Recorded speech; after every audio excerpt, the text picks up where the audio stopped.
కాబట్టి మీరు బాధపడుతున్నారు కాబట్టి నేను క్షమాపణ చెప్తాను, నా 10 ప్రశ్నలకు నువ్వు కూడా క్షమాపణ చెప్పించు అని మాట్లాడాడు.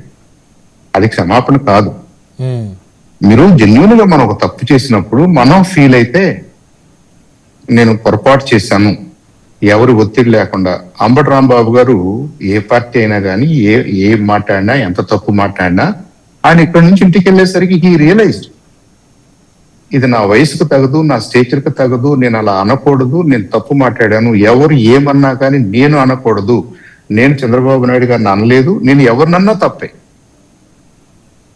అని వాలంటరీగా ఆయన చెప్పుకున్నాడు. సరే దాన్ని ఒప్పుకుంటారా ఒప్పుకోరా, ఎవరి మనోభావాలు ఎంత తీవ్రంగా దెబ్బతిని అనేది, లేదా ఏ పార్టీ ఇల్లీగాలిటీ అనే దాని మీద చట్టం తన పని తను చేసుకుంటూ వెళ్తుంటది, దాన్ని మనం క్వశ్చన్ చేయట్లేదు. అది క్షమాపణ చెప్పటంలో కూడా పద్ధతులు ఉన్నాయి, అది చూసే వాళ్ళకి అర్థమవుతుంటది, సమాజానికి అర్థమవుతుంటది. అవును, ఆ సమాజానికి అర్థమవుతుంటది. ఆర్పి క్షమాపణ చెప్పాడా, చెప్పినట్టుగా నటిస్తున్నాడా, చెప్తూ ఇంకో 10 క్వశ్చన్లు వేస్తున్నాడా, ఇంకా వ్యంగ్యాన్ని ప్రదర్శిస్తున్నాడా, ఇంకా మూర్ఖత్వాన్ని ప్రదర్శిస్తున్నాడా, ఇవన్నీ కూడా అతను I don't think is a subject that we should ఇంత పెద్దగా డిస్కస్ చేయాల్సినంత పెద్ద సబ్జెక్ట్ అయితే నేను అనుకోవట్లేదు. It's some deranged, mentally sick, psychologically sick person. వదిలేద్దాం. దురదృష్టం ఏంటంటే ఈ వ్యవహారాల్లో ఇప్పుడు మనం 4-5 ఉన్నాం.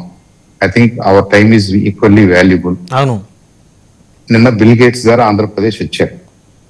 ఎందుకు వచ్చారు, ఆయన రావటం అనుకున్నటువంటి ఏ పాజిటివ్ వైబ్రేషన్స్ మనం ఆశిస్తున్నాము, ఏదన్నా ఇంటర్నేషనల్ గా జరుగుతున్నటువంటి అనేక రకాలైనటువంటి టెక్నాలజికల్ డెవలప్మెంట్స్ లో మన రాష్ట్రానికి ఎలాంటి ఐడియాస్ ను మనం అక్కడి నుంచి తెచ్చుకోవచ్చు, మనం చేస్తున్న వాటిని మనం ఎలా వాళ్ళ హెల్ప్ తీసుకోవచ్చు, బయలేటరల్ గా మనం ఇంకొద్దిగా ముందుకెళ్లాలంటే, ఇంకొద్దిగా ఫాస్ట్ వెళ్ళాలంటే బిల్ గేట్స్ లాంటి వాళ్ళు మనకు ఎలా ఉపయోగపడతారు అని కదా మనం మాట్లాడుకోవాలి.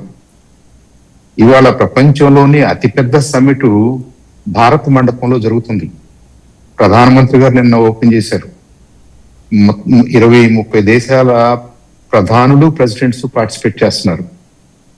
ఏఐ ఎటు తీసుకెళ్తుంది, ఏఐ భారతదేశంలో ఏం జరుగుతుంది, భారతదేశం ఎలాంటి లీడర్షిప్ ఇవ్వబోతుంది, ఏ సెక్టర్ లో ఏం జరగబోతుంది అని చెప్పేసి వాళ్ళ ప్రపంచం అంతా మన వైపుకు చూస్తూ ఢిల్లీ అంతా ఒక పండగ వాతావరణం ఏర్పడితే, మన దురదృష్టం ఏంటంటే అటు ఢిల్లీలో జరిగేది మనకి పట్టనట్టు, నిన్న బిల్ గేట్స్ వచ్చినా కానీ అది అంత ఇంపార్టెంట్ కాదన్నట్టు, ఎవడో తిట్టాడు ఏదో తిట్టాడు. హూ ఆర్ దిస్ పీపుల్ అండి? నాకైతే ఒకటి ఉంది, అది జగన్మోహన్ రెడ్డి గారా, చంద్రబాబు నాయుడు గారా, కూటమి ఎక్సా వై అని కాదు. A true leadership should take care of these guys.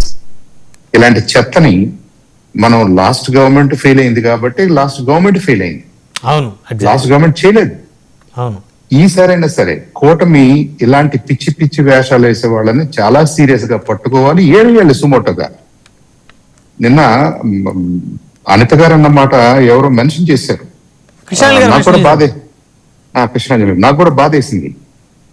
ఒక home minister with infinite intelligence network in the state ఒక విషయం జరిగిన తర్వాత ఆ విషయానికి సంబంధించి నాకు తెలియదు, మీ నోటీసులు ఉంటే, మీకు ఆధారాలు ఉంటే నాకు ఇవ్వండి, దాని మీద మేము యాక్షన్ తీసుకుంటాము. ఐ థింక్ అంతగా మనం అలాంటి ఆత్మవంచనకు పాల్పడకూడదు. లీడర్ అంటే ఏంటి? First of all you're a strong person.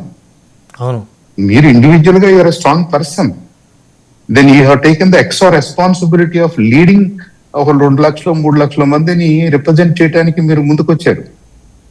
అదే బలమైన నాయకత్వంతో మీరు ఇవాళ ఒక మంత్రిగా ఈ ప్రభుత్వంలో భాగస్వామిగా ఈ ప్రభుత్వాన్ని నడిపిస్తున్నారు బాధ్యతతోటి.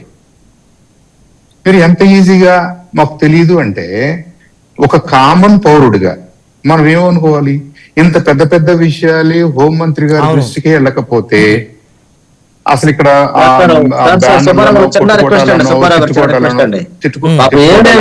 బొమ్మే గాని మొత్తం చంద్రబాబు చేతిలో ఉందండి.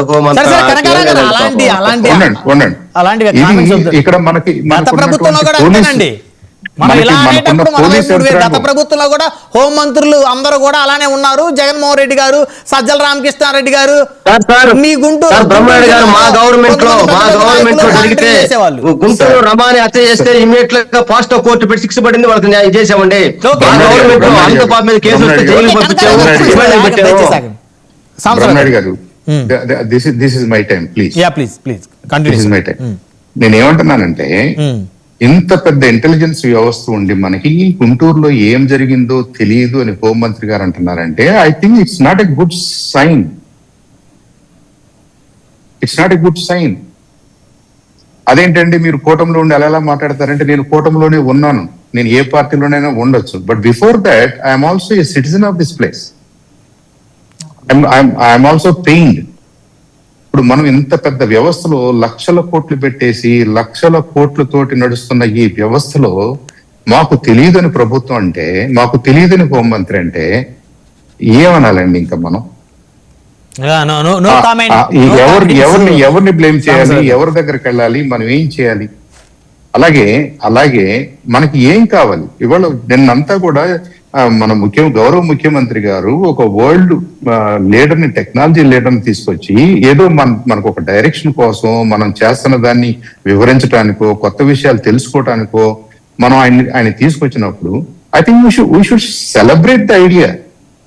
దాంట్లో నుంచి ఏమొస్తుందో చూద్దాం, దాన్ని చర్చిద్దాం.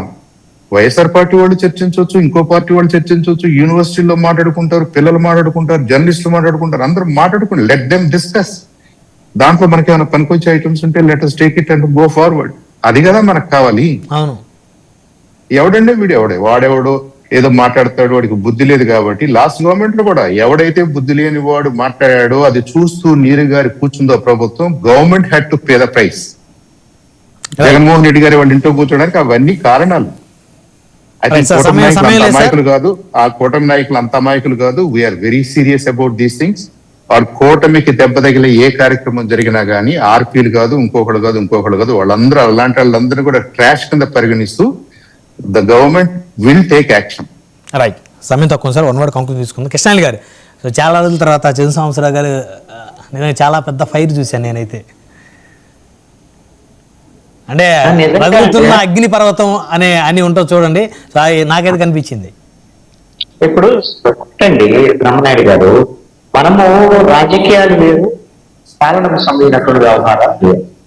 ఏ పార్టీలో ఉండొచ్చు, ఏ పార్టీకి అయినా మద్దతు ఇవ్వచ్చు, ఇవన్నీ ఉండొచ్చు. కానీ మనం మన ప్రభుత్వము సరిగ్గా లేకపోతే ఈ రాష్ట్రంలో ఉండేటువంటి ప్రజలందరూ ఇబ్బంది గురవుతారు కదా. ఆ ప్రజల్లో మనం కూడా ఉంటాం కదా. మనము వైఎస్ఆర్ కాంగ్రెస్ పార్టీ ప్రభుత్వంలో తప్పు జరిగిందని చెప్పేటప్పుడు, ఈ ప్రభుత్వంలో తప్పు జరిగినప్పుడు ఈ ప్రభుత్వంలో అయితే బాగుంది, ఆ తప్పే, మరి గత ప్రభుత్వం అయితే తప్పు అని మాట్లాడేటువంటి పరిస్థితి ఉంటే అంతకన్నా ఆత్మవంచన ఉండదు. ఇప్పుడు ఇందాక కనకరావు గారు